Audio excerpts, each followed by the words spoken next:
Anandali ma'am, and my adorable teachers and my dear pals.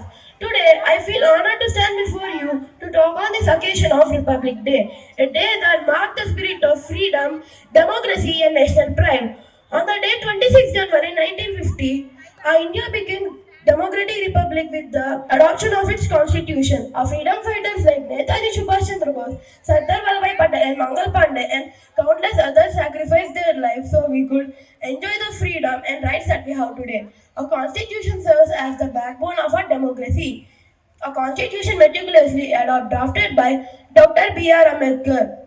And the Constitution Assembly is the cornerstone of democracy. It gives us rights like freedom to speech, right to equality, and right to education. But let us not forget that these rights came from great sacrifices of great countless freedom fighters and soldiers.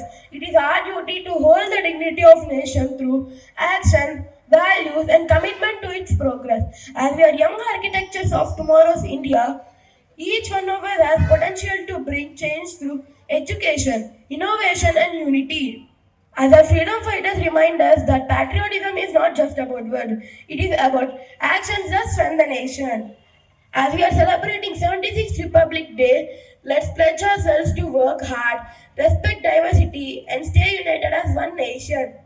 Let us strive, create India that embodies a nation where every citizen thrives with dignity and opportunity. So, friends, let's take a moment of cherish our identity as proud Indians and commit ourselves to build brighter, stronger, and more inclusive India.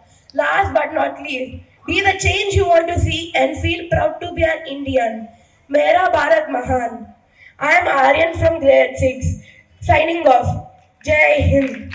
Thank you, Aryan.